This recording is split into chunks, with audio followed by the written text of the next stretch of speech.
My name is Victor Zashev and I have a covert stutter, which I have accepted as part of myself.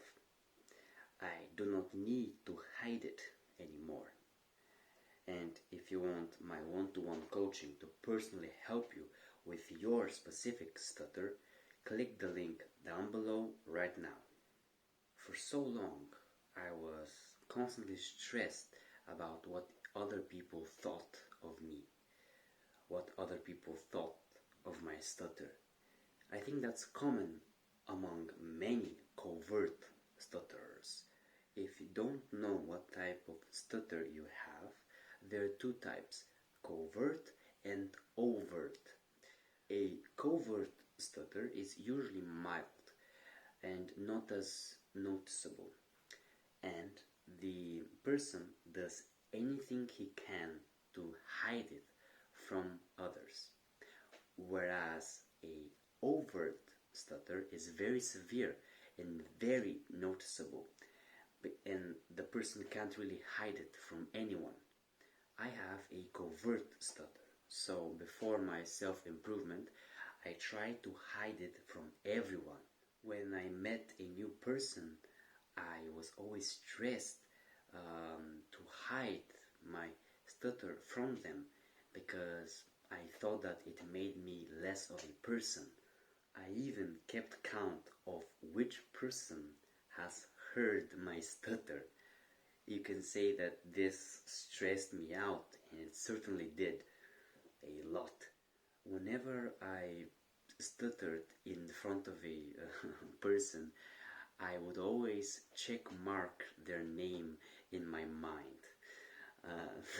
This person now knew how embarrassing person I was. These thoughts were racing in my mind all the time. I discussed this with my speech therapist and she offered me some valuable advice that I am going to give to you now. It is that other people certainly know by now, because think of how long they have been in your life. They will surely have heard you stutter at least once, but do they react differently? Most of them don't, right?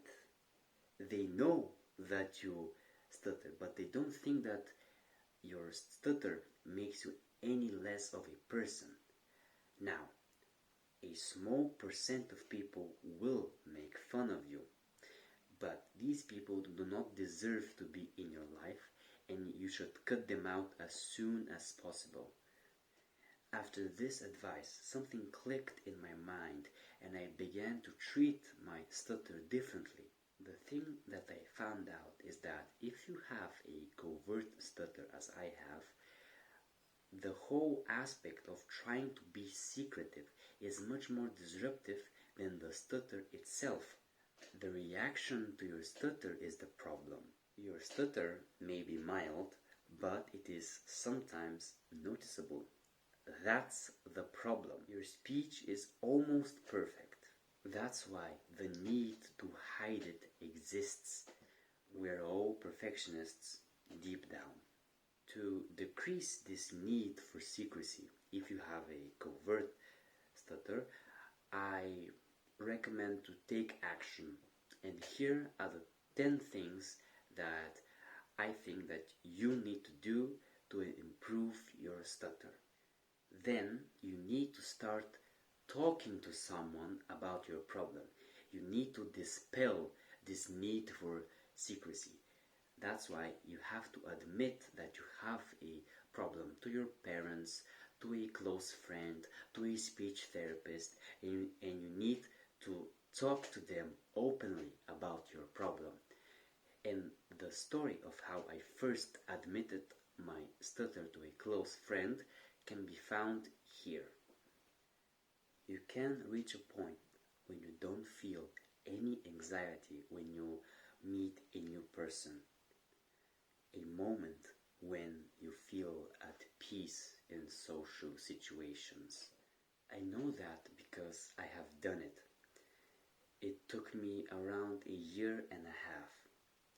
You just have to start this timer of self-improvement and be patient. Watch this video, subscribe, and have a nice day.